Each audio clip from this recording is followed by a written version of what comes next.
নমস্কার। আমরা আজকে আমরা আরেকজন মেম্বারকে পেয়েছি। তো সুদীপ স্যার। তো সুদীপ স্যার কিন্তু উনি কিন্তু ওনার মিসেসের অ্যাডভাইসে এখানে আসেন। তো ওনার মিসেস এখানে করেন প্র্যাকটিস। তারপরে উনি ভীষণ উপকৃত হন। হওয়ার পর স্যারকে নিয়ে আসেন এবং ম্যাডাম উপকৃত হওয়ার জন্য স্যারও ম্যাডামের সাথে আসেন। আর তারপরে একটা ঘটনা, তারপর একটা কাহিনীটা আমরা শুনি যে আপনার কি সমস্যা ছিল, কি হলো, তারপরে কেন এলেন, আর আমাদের এখান থেকে সার্ভিস নেওয়ার পর এক্স্যাক্টলি আপনি এখন কেমন আছেন, আপনার অভিজ্ঞতা সব কিছু যদি আমাদের ভিউয়ার্সদের জন্য একটু শেয়ার করেন। নমস্কার, আমি সুদীপ সেন বলছি, 62 ইয়ার্স। তো আমি একটা বিশেষ কারণে এখানে আসি। আমার নার্ভের একটু প্রবলেম ধরা পড়েছে রিসেন্টলি। এটা অনেক দিন থেকেই চলছে, কিন্তু আমি সেটা ঠিক বুঝতে পারিনি। যাই হোক, সেটা এসে এখন অনেকটাই বাড়াবাড়ি শুরু হয়েছে। বাড়াবাড়িটা মানে আমার ডান পা বুড়ো আঙুলটা আমি কিছুতেই মুভ করাতে পারি না, এবং চটি খুলে খুলে যায়। রাস্তা দিয়ে হাঁটতে গেলে চটি খুলে খুলে যায়, ঠিকমতো হাঁটাচলাও করতে পারি না। তো এই সমস্ত কারণে আমার ওয়াইফ বলেন যে মাঝখানে আমি ডাক্তারও দেখাই, ডাক্তার এনসিবি টেস্টও করতে দিয়েছে, করিয়েছেন, আমি করেছি এনসিবি টেস্ট। তা আমার ওয়াইফেরই পরামর্শ, আমার ওয়াইফ এখানকে নিয়মিত যোগাভ্যাস করেন। ওনার পরামর্শ যে চলো তুমি স্যারের কাছে, এখানে অনেকে যায় নিয়মিত ব্যায়াম করে, যোগব্যায়াম করে অনেক সুস্থ আছে, ভালো আছে, তুমিও একবার চলো। তারপরে আমি স্যারের কাছে আসি এবং আমার এনসিবি টেস্ট সহ আরও শারীরিক যে প্রবলেমগুলো আছে, যেমন আমার একটু হাঁটুর সমস্যাও আছে, তারপরে কোলেস্টেরল, ইউরিক অ্যাসিড, এগুলো একটু হাই প্রেশার, এইগুলো টুকটাক সমস্যাগুলো আছে আমার।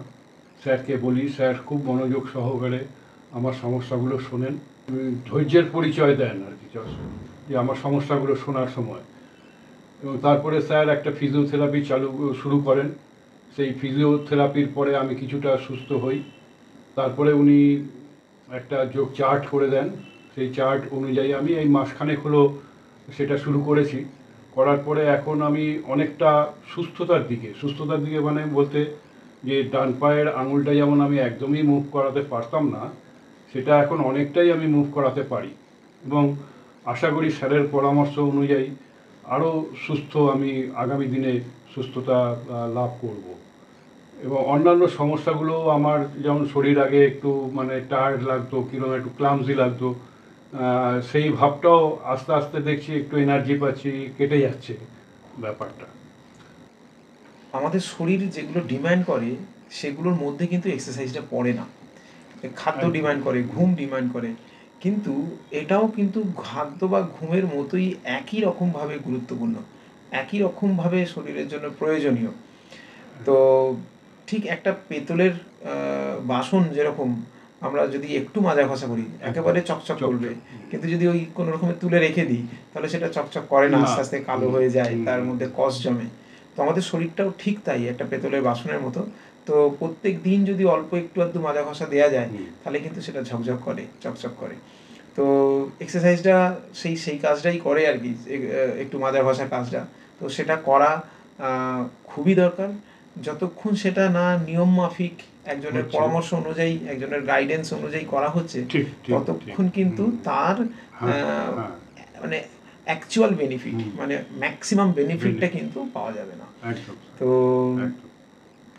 ওভারঅল আমাদের এখানে এসে আপনি এখানে এসে এখানকার পরিবেশ আমার খুবই ভালো লেগেছে, খুবই এটা আমার খুব ভালো লাগে যে প্রবেশের সঙ্গে সঙ্গে এরকম একটা দেবস্তুতি, এটা আমি আগে কোথাও কখনো দেখিনি। তারপরে একটা মন্দির, মানে মনে হয় যেন আমি একটা মন্দিরে প্রবেশ করলাম। হ্যাঁ, মন্দিরে প্রবেশ করলে যেমন একটা হৃদয়টা নির্মল হয়ে যায়, কীরকম যেন একটা স্বর্গীয় ভাবনা জেগে ওঠে, সেটা এখানে প্রবেশের সঙ্গে সঙ্গে সেই অনুভূতিটা টের পাই।